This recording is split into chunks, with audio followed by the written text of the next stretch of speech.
Over these past few months, it's become clear to most that change is upon us, whether we like it or not. We can manage it or it can manage us. Psychologists say that change is a unique human experience in its ability to instill in human beings two opposing emotions, fear and exploration. If we choose fear, we retrench and attempt to hold on to the familiar, even if it's clearly failed. In so doing, we fall farther behind. Leaders who fan fear can hold a populace in check for a time, and yet time marches on, and with time, failed leaders fail. The other choice when faced with change is exploration, new visions for a different future.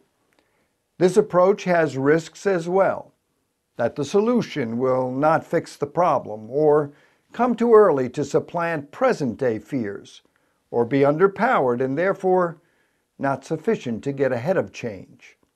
Still, when faced with change, a willingness to explore, to take a risk, to try to make things better, not just for yourself, but for others as well, avoids the depressive and demoralizing entrapment of the failed status quo. Worse than fear, though, is indifference.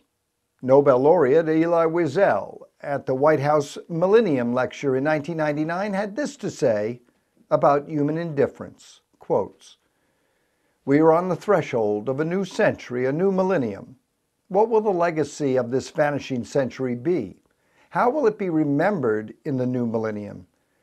Surely it will be judged and judged severely in both moral and metaphysical terms. These failures have cast a dark shadow over humanity. 2 world wars, countless civil wars, the senseless chain of assassinations, Gandhi, the Kennedys, Martin Luther King, Sadat, Rabin, bloodbaths in Cambodia and Nigeria, India and Pakistan, Ireland and Rwanda, Eritrea and Ethiopia, Sarajevo and Kosovo, the inhumanity of the Gulag and the tragedy of Hiroshima, and on a different level, of course, Auschwitz and Treblinka. So much violence, so much indifference.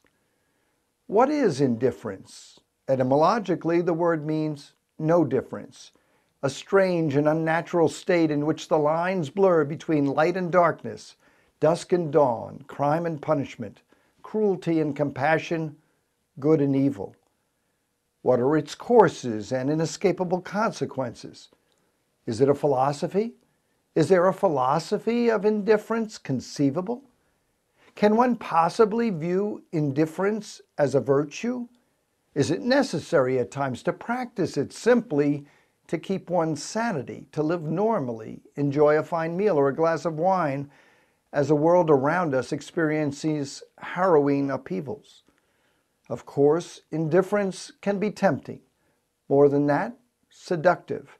It is so much easier to look away from victims. It's so much easier to avoid such rude interruptions to our work, our dreams, our hopes. It is, after all, awkward, troublesome, to be involved in another person's pain and despair. Yet for the person who is indifferent, his or her neighbor are of no consequence, and therefore their lives are meaningless. Their hidden or even visible anguish is of no interest. Indifference reduces the other to an abstraction, close quotes. Wiesel goes on to say, quotes, "In a way, to be indifferent to that suffering is what makes the human being inhuman.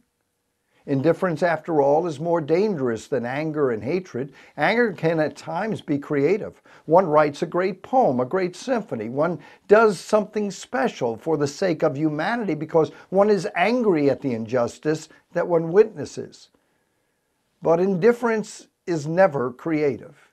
Even hatred at times may elicit a response. You fight it, you denounce it, you disarm it. Indifference elicits no response. Indifference is not a response. Indifference is not a beginning, it's an end. And therefore, indifference is always the friend of the enemy, for it benefits the aggressor, never his victim, whose pain is magnified when he or she feels forgotten.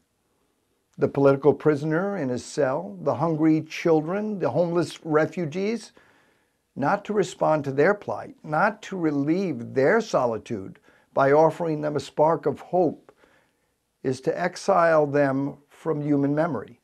And in denying their humanity, we betray our own. Indifference, then, is not only a sin, it is a punishment.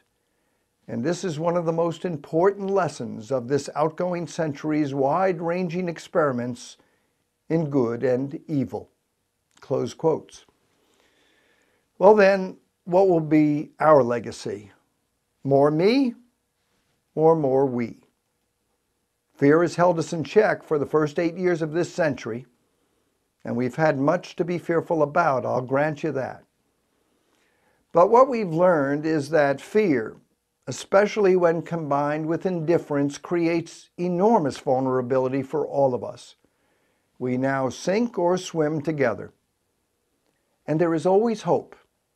On that evening in 1999, Elie Wiesel concluded his remarks at the White House by recalling his boyhood and survival of the Holocaust with these words, quotes, "And so, once again, I think of the young Jewish boy from the Carpathian Mountains.